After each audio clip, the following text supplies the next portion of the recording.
Hey guys, KRB here, and today we're going to be testing Olive Garden chicken and pasta by the magical slow cooker.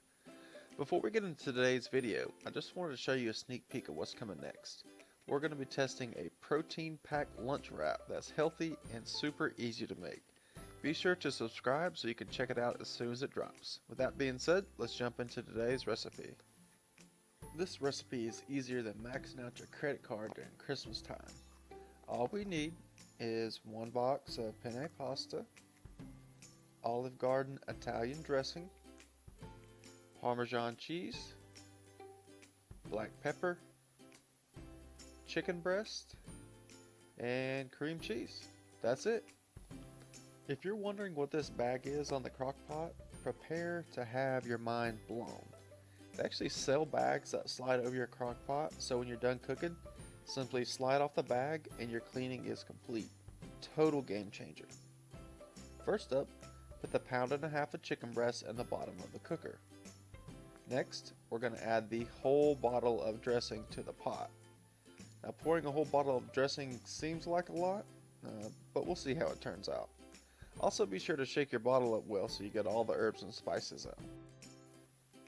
Add in a 1/4 teaspoon of black pepper, and then we're going to chunk in a whole block of cream cheese.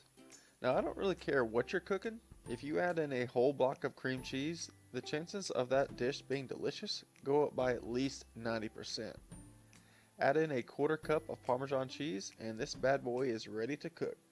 Set it on low for about 5 hours. While this is cooking, you can go ahead and cook your penne pasta, as we're going to mix this in about 30 minutes before the dish is done. I actually tried to video making the pasta, but I overheated the camera over the boiling water and had to put my camera in the fridge to cool down. Whoops.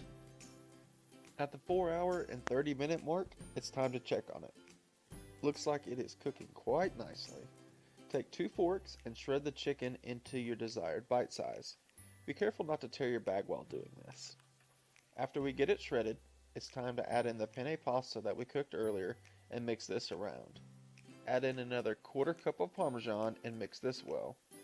While I was mixing this, I got to thinking, there really is no such thing as too much cheese, so I added even more cheese.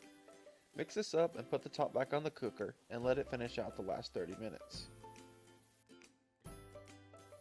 And here we go. It looks pretty good, but I think it would look and taste really good with some peppers added in. Let's get us a little bowl full here and give it a taste.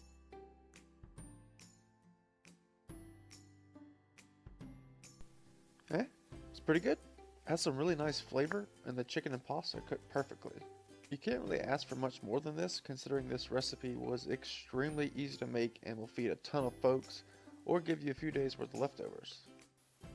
Here's the ingredients list. I went ahead and itemized this list for you just to kind of give you an idea of how much this costs to make.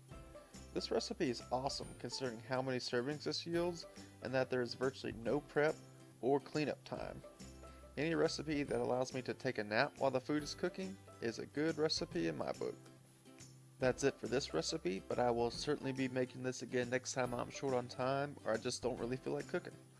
The original recipe video is in the description, so be sure to go check that out. Thanks for watching, and be sure to check in next time as we taste test a protein-packed lunch wrap. As always, I hope you have a fantastic day.